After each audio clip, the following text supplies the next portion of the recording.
Bonjour, mon nom est Benoît Voyer, je suis l'animateur du blog benoîtvoyerenliberté.blogspot.com. J'ai eu le privilège de participer à une visite guidée de la plus vieille partie de l'Hôpital général de Québec, le plus ancien ensemble conventuel en Amérique.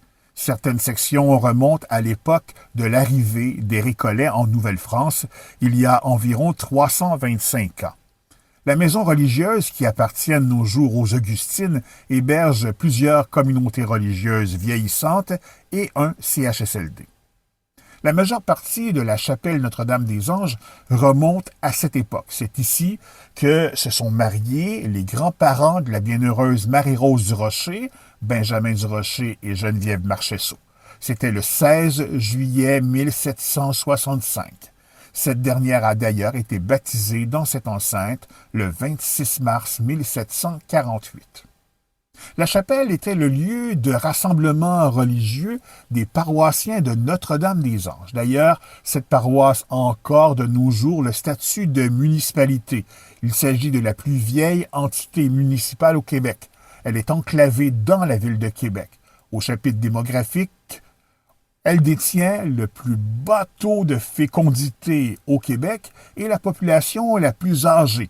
Sa population est composée de religieuses célibataires âgées et des bénéficiaires du CHSLD qui est sur le site.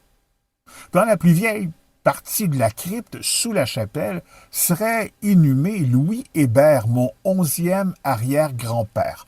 Louis Hébert, Marie Rollet et 3 de leurs enfants sont les membres de la première famille française à s'établir en Nouvelle-France. Il est décédé le 25 janvier 1627 lors d'une attaque de quelques Amérindiens. Leur fille, Guillemette, épousera Guillaume Couillard, l'ancêtre en ligne directe de l'ancien premier ministre du Québec, Philippe Couillard. À la porte de la chapelle, on retrouve la tombe de Monseigneur de Saint-Vallier, le deuxième évêque catholique de Québec et de la Nouvelle-France. Il y a quelques années, un artiste a conçu un magnifique vitrail le représentant, une belle œuvre artistique. C'est à voir.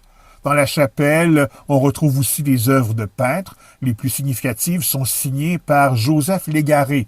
J'ai particulièrement apprécié la scène de la Nativité. C'est très joli. Dans les couloirs du monastère, on retrouve de nombreuses peintures, dont un portrait de Geneviève Juchereau-Duchenet, une ancienne supérieure de la maison. Elle est la petite-fille de Nicolas Juchereau de Saint-Denis, seigneur des Aunais. Vous retrouverez plusieurs photos de ma visite à l'Hôpital général de Québec sur mon blog. Faites un petit détour, tapez le www.blogspot.com.